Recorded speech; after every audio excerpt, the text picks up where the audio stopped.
Of course, we understand the importance of America, and we are grateful for all the support we have received from the United States. There hasn't been a single day when we haven't felt grateful, because this is gratitude for the preservation of our independence.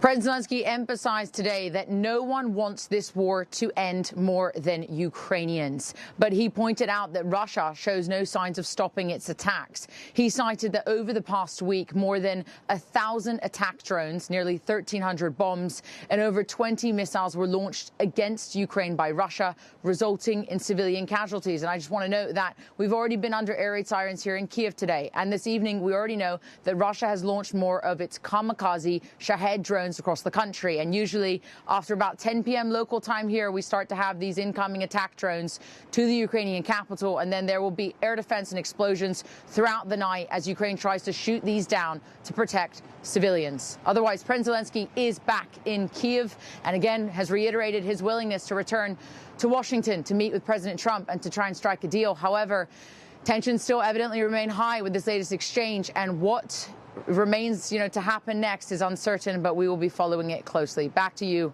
both, right, Shelby and Katrina. Shelby, thank you so much. We know, of course, you will be following it, and we will keep everyone else posted. Thank you. And now we are joined by Republican Congresswoman from Florida, Paulina Luna. Congresswoman, thanks so much for joining us on American Agenda. It's always great to see you. What is your reaction to the very latest, I'll say, about face from President Zelenskyy?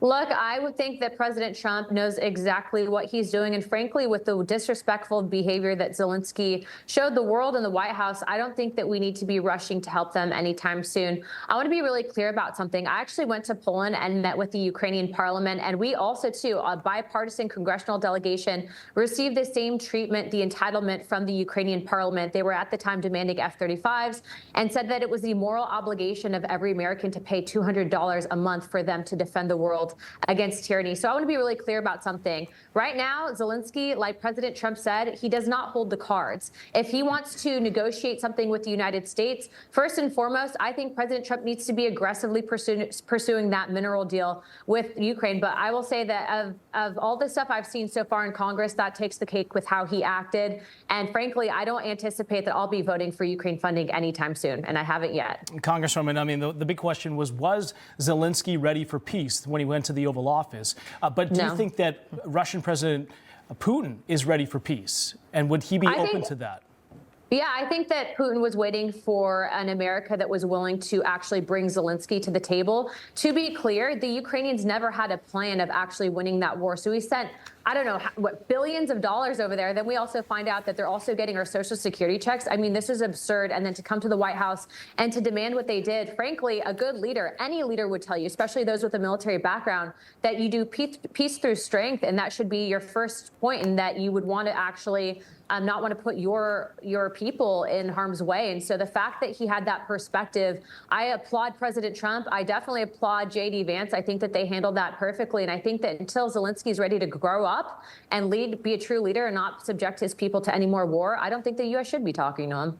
Congresswoman, also something that you shared after the Oval Office meeting on Friday. Here's what you posted on X. It is time for the United States to exit NATO. We know that Elon Musk has been vocal about that as well. Why do you think the United States should leave NATO? Look, right now, NATO is actually, first and foremost, the United States bankrolls a majority of NATO. And then you have countries like the UK that are trying to basically go and put boots on the ground in Ukraine that could potentially drag us into World War III. So there's no way, shape, or form we need to be supporting that or engaging with that immature behavior. We will see. We are continuing to follow this very, very closely. Congresswoman Paulina Luna, thank you so much for coming on here on American Agenda.